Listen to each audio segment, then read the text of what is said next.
Good evening, everyone. This is your evening news recap, your nightly news podcast on all the news throughout the day that I come across, giving you my take as somebody who aspires to be a politician in the near future. This is episode 100 of the evening news recap. Thank you to everyone who has, come on and watched essentially every episode, or, if you've only watched a few, thank you for watching them. I really appreciate it. It means the world to me that so many of you have come out and supported my content. It's so cool. We're around, I believe, 800 subscribers on Substack, and we're at almost 200 subscribers on YouTube, which is really cool. There is about 1,000 of you overall who have come to my content for the evening news recap or anything that I really post for that matter. So I really appreciate it. Thank you all so much. As my door closes. But yeah, with that being said, hope all of you guys are having a wonderful day. My day has been pretty solid, and let's get right into the news. Moving on to the first topic we have today as we go into the Trump administration as we normally do. Kristi Noem delayed sending help to Texas for the floods for 72 hours. The Department of Homeland Security Secretary Kristi Noem is refusing to take responsibility after a report found that she personally created obstacles in the way of FEMA's response to floods in Texas during the 4th of July weekend. According to CNN, who cited multiple FEMA officials, Noem recently enacted a requirement that the DHS expenditures exceeding $100,000 would have to be signed off by her office. Due to this, the agency couldn't deploy search and rescue squads in anticipated areas of flooding. They wouldn't get approval till Monday after floodwaters had been raging for 72 hours. Texas' request for aerial imagery to help with the search was also denied as it required Noem's approval. Because of this, hundreds of people who likely could have been saved unfortunately had to pass away. Blood is already on this administration's hands for what they have done in ICE facilities, for what they have done in other countries around the world, but this one is on Noem specifically. If she hadn't approved this law or enacted this law, or even if she had taken the time out of her day to approve FEMA's help, multiple people, including children, would have been able to be alive and still breathing today, yet they're not. That's not something that she should be able to do and not get any consequences for in return either. She should be fired from her job, or she should at the very least resign, because hundreds of people could have very likely still been living today if it wasn't for her. Moving on, for the Trump administration, if you will. The next topic we have is Trump plans to completely gut NASA and U.S. What the hell? Oh, that scared me. Somebody's watering a plant. Trump plans to completely gut NASA and the U.S. space program. The Trump administration is planning to cut at least 2,145 NASA employees with specialized skills in management responsibilities, according to Politico. Most employees are leaving senior-level government ranks, which would leave the agency without decades of experience. The documents say that nearly 1,818 of the staff being cut serves in core mission areas like science or space flight, while others work in mission support roles like IT. Trump just handed China space exploration and expertise on a silver platter for the next decade. I guarantee you, a majority of these workers are going to take higher paying jobs from other governments because the Trump administration is set on setting our space research back decades, just like they're set on setting the rest of the country back decades. This was arguably one of the worst decisions that the Trump administration could have made for space exploration. But, I'm sure this means that China will make it to Mars before we do, and do so much more in the space world because they'll have the employees to do so. It is truly, truly unfortunate that, we are having to watch the Trump administration not only set this country back decades, but set research back decades and give China what they want to be successful on a silver platter. Moving on, Trump didn't know that Liberia's main language is English. Trump complimented the president of Liberia in a White House meeting on Wednesday for his English speaking skills, despite it being the country's official language. Trump hosted a White House lunch with from African leaders after a remark for Liberian President Joseph Boakai. He asked where did he pick up his ability to speak English. Trump said, "Thank you, and such good English. Where did you learn to speak so beautifully? Where were you educated?" Boakai speaks English as his first language and told Trump he was educated in his own country. Trump would then say, surrounded by French-speaking presidents, "It's beautiful English. I have people at this table who can't speak nearly as well." Liberia has spoken English for over 200 years now, and it ended up, being one of the only African American colony or African colonies, in the 1820s, where they settled thousands of freed African slaves. Of course, in 1847, the country did revolt and declare their independence due to lack of U.S. involvement, but it was, of course, for a while there, the only U.S. African colony.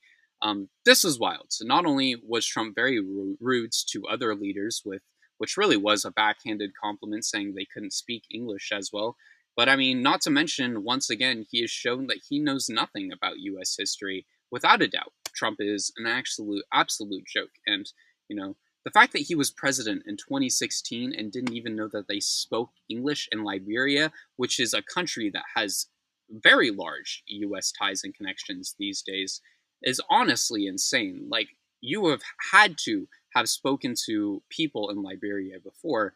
How do you not know that they speak English in that country? Moving on, Trump has picked an internet troll to be a new U.S. ambassador. Right-wing commentator who talks an extreme amount about Hooters is going to be Trump's nominee for ambassador to Malaysia. In a post on Twitter, Nick Adams wrote, "Mr. President, thank you for the honor of a lifetime. In your America, all dreams come true. It will be my honor to represent the United States of America in Malaysia. To esteemed members of the Senate Foreign Relations Committee, I look forward to a confirmation process that is the heart of the Constitution that has given me the freedom to pursue the American dream." Adams is a Australian who arrived on the U.S. political scene in 2016 as an early on Trump supporter, and he would become a citizen in 2021. He is seemingly very enthralled with his masculinity as he tends to post about it constantly. Let's give it up for another yes man, everyone. Congratulations, another yes man has been given a job. I've always found it weird, that we hire people to be a foreign ambassador to another country, or, multiple actually countries do this. It is honestly a very common practice, more common than you'd think. Surprisingly, they hire people who aren't U.S. citizens or who weren't U.S. citizens at the start to be, foreign ambassadors, which I've always found, very interesting. I don't get why you would hire someone who has really only lived in the U.S. for 4 years now. I mean, essentially, you're also making them a representative for a country that they weren't even from in the first place, which also doesn't make sense. Like, if he was hired to be representative of Australia, but he was also, a new U.S. citizen, at least that would a bit make sense. He's being hired as a representative for, a country that he used to live in. But he's being sent to another Asian country. I guess Australia isn't really Asian, but he's being hired for an Asian country that he really seemingly has no connection to. So it's honestly, odd that he would be given that position in the first place. But it is very much likely just giving a yes man a job because Trump wants people who are just going to allow or say yes to what he wants done. Moving on, Trump's 22-year-old's terror chief was probed by police over a teenage love triangle. Trump's 22-year-old appointee to the Department of Homeland Security's counterterrorism unit was in a love triangle fight on social media around 5 years ago that resulted in police involvement. The Daily Beast reports in 2020 that he got involved with drama over a 16-year-old dating her as an 18-year-old. People would then go on to make fun of him for dating a younger woman. Fugati told another guy who failed to get with said girl that he was a spoiled little child who needed a beating, going on to call him a list of swears and even calling the other kid a fat piece of shit. The DHS claimed that there was no police investigation. However, Cedar Park City's attorney office proved that that was wrong, as they sent a letter to Texas Attorney General Ken Paxton saying that there was an investigation into the injury of a child in direct contradiction with what Homeland Security said. As someone who just came out of high school, I really do hope he was picked on for dating a freshman as an 18-year-old because that is so weird. And multiple high school students will tell you that as well, at least in the United States. He was 18, dating a 16-year-old. He was essentially an adult in the United States, dating someone who is basically still a middle schooler. That's just, weird. It would very much lead to bullying from his classmates, as most high schoolers in the United States would agree that that's weird.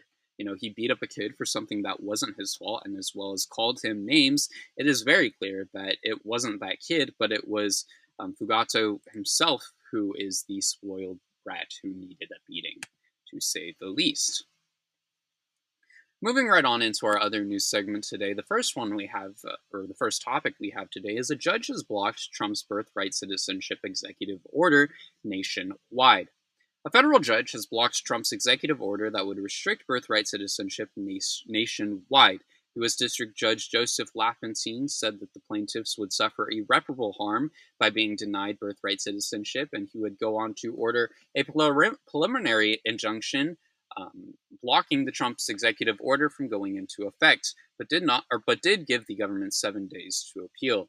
The judge said that depriving a person of a long-standing right of birthright citizenship was irreparable harm, and that birthright citizenship was the greatest privilege that existed in the world. This is good news for now, but I wouldn't be shocked if this gets overturned or blocked by the Supreme Court. But for now, we should take this as a win. Anyone who is born in the United States should have, the right and the opportunity to be a citizen, no matter what. Even if your parents are citizens or not, if you have a child here, that child should be able to be an American, just as most people have throughout their entire lives. Trump's grandparents were immigrants. They had children in the United States who became U.S. citizens. He just wants to take down what his own family did before him. It's counterintuitive and honestly hypocritical, if you ask me. Moving on, student loans interest is set to begin for millions on August 1st. The Department of U.S. Education has announced that it would restart student loan interest on August 1st for millions of student loan borrowers who signed up for Biden-era programs. This announcement comes with August less than a month away, leaving borrowers with little or no time to consider or prepare options. Payments will increase based on the amount of interest accumulated, meaning borrowers could get massive payment spikes in August. This is super unfortunate. College education in the United States should be free. Forcing people to sign contracts for more money than they've ever seen in their entire life, and most of them being students coming out of high school, is absolutely insane. I've said on multiple occasions, coming out of high school as a senior, my tuition is $25,000 a year. I have never seen anywhere close to that much money in my life, yet I am expected to not only pay for that in full to get my education, but pay back the loans that I have to take out. That is insane that I, as an 18-year-old, have to not only pay that much to get my education, but have to pay all of that. I don't even know if I'll see that much money after I'm done with college, and I'm sitting here paying that much money just to have the opportunity to maybe hopefully pay that back. That's crazy. People should have the opportunity to learn and educate themselves in the United States for free, and we as the United States should be pushing to support that, yet people have to pay so much money just to get an education just because of racism. If you don't know, the reason why you have to pay so much for college in this country is because they didn't want people of color to go and get an education. That is the reason why people have to pay to go to school now, and it is absolutely disgusting. In other news, Ken Paxton's wife has filed for divorce. Angela Paxton, a Texas state senator, is filing for divorce against her husband, Ken Paxton, Texas state attorney general, due to biblical grounds. She wrote in a post on Twitter, Today, after 38 years of marriage, I have filed for divorce on biblical grounds. I believe marriage is a sacred covenant, and I have earnestly pursued reconciliation, but in light of recent discoveries, I do not believe that it honors God or is loving to myself, my children, or Ken to remain in the marriage.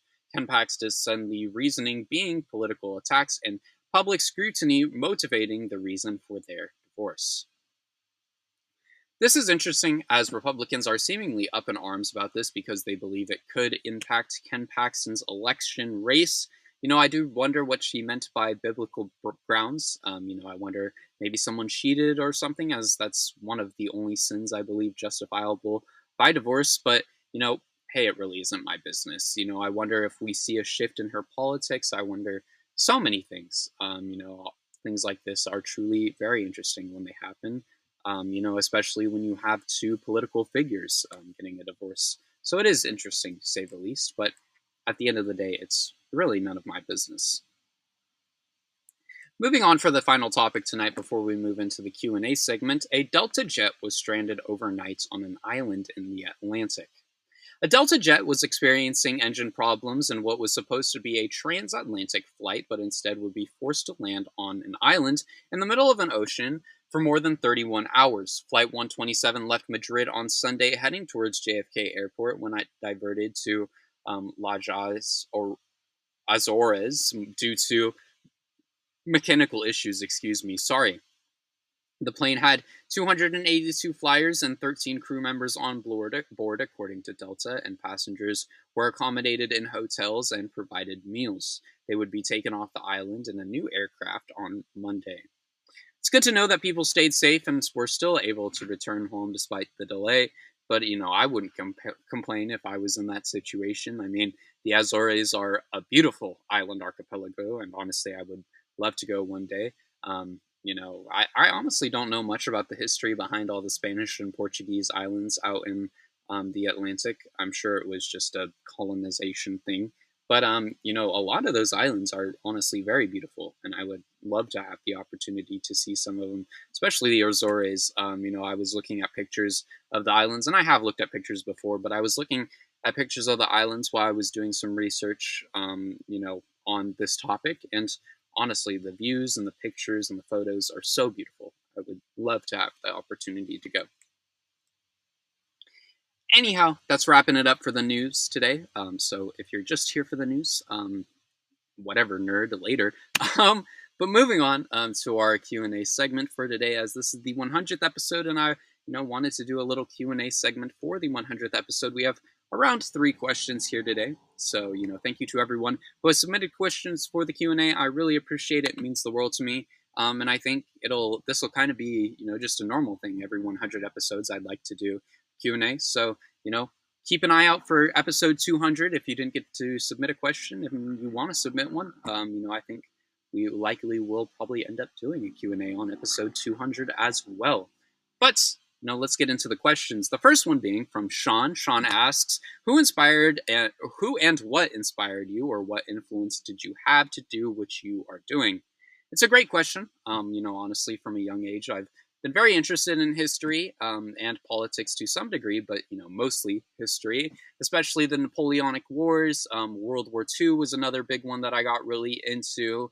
The Revolutionary War history was another one. Civil War. There's a lot of wars that I've gotten really into. But history as a whole has been a huge inspiration for me. But when I was younger, as I've said multiple times, my family watches a lot of Fox News, as garbage as that platform is. And, I always used to see Obama on there, and I, always remember being a little kid and thinking, man, I'd want to be just like him. He is so cool. So I guess you could say that, to some degree, Obama was a bit of an influence for me, or an inspiration, at least in his speeches that you would see on television. But, honestly, I'd say that it's been my own self-interests that have so far, gotten me to the place I am and have, brought me to my beliefs and opinions. Moving on to the next question, Home One asks, sorry for pronouncing that horribly if I did, how do you manage to express yourself in a MAGA family? Honestly, it's just me not caring less. From a young age, I've never really related to or, really talked to anyone in my family. It's honestly just kind of been like having roommates that you disagree with for me. Um, at the end of the day, I've always just wanted to do what interests me or what makes me happy and, ignore all the outside hatred because, people are always going to hate on you no matter what you do, no matter where you go, no matter who you are. You're always going to have people who disagree or don't like what you're doing. You just kind of got to ignore it and move on and do what you see is best for you. Moving on to the final group of questions, if you will, Medevil asks, what have you learned from starting a YouTube channel that you think would help you improve to become a successful politician? And what do you think your peers would, or what do you think you want your peers to know about your journey? Also, how are you feeling about all of the changes you are experiencing in the world? I wrote three segments, just one for each question. So let's get into it. The evening news recap overall has helped me a lot in my writing and speaking skills, two very important things for becoming a successful politician. And, it's been fun to agree and disagree with people based on my views and what I've, also learned a lot from, the people that I have disagreed and debated with because of social media, especially from this YouTube channel specifically. I believe YouTube and social media will, have a large presence in what my political success will be and will be very key into my political success. I think if I want to get somewhere, it is honestly a huge important thing for me to do to, get involved on the internet, make my voice heard, say what I want to say, make sure people know what I stand for. Because, how do I expect to get anywhere, in politics if people don't know what I stand for? And, that's the main reason that I use, social media to build this platform to let people know, hey, I want to be a politician and I want to help you rather than all the politicians that we have, or most of the politicians that we have in office today. I want to make sure that you get what you have and what you need in your day to day life rather than leaving you out to dry like most people do. As for my journey, honestly, I just want to, help and support people. I have since I was younger. Both my parents work in fields where they do the same, and honestly, I'd love to do so as well. I believe right now, especially politics is the best way to do so. And, for my entire life, pretty much, I've witnessed people struggle or being taken advantage of by corporations when I don't think that should be the case. Anyone should have the right or opportunity to not only be who they want to be, but be successful and have a family and have those joys that, Americans call true American values. That's what we all should have the opportunity to have. And, the fact that people don't is sad, and it shouldn't be the case. And as for, the changes in the world, I am definitely scared, but I still think things can be fixed. The future is always scary, no matter how you look at it. There are people like me, who will and want to make change for the better. That's why we're able to become better as a society and actually progress. So, is it scary? Yes. Am I scared? Yes. But I have hope. I have hope that in the future things will be better. I have hope that in the future people will have opportunity and have the availability to be who they are and be the person they want to be, just as anyone should be able to. And it will happen. Of course, this will be a rough patch in America's history, but even Germany made it out, and I'm sure we can too. But with that being said, thank you all so much for watching today's evening news recap episode. If you submitted a question, I truly appreciate it. It means the world to me. Thank you so much. I really appreciate it.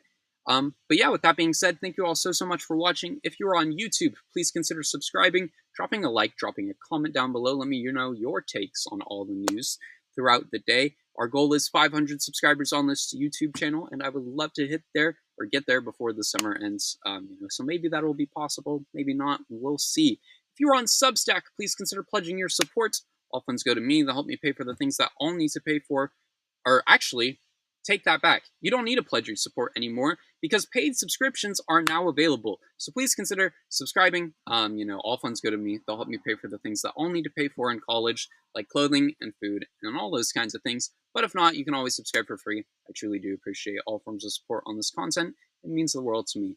With that being said, thank you all so much for watching this episode, and I will see you all in tomorrow's news recap.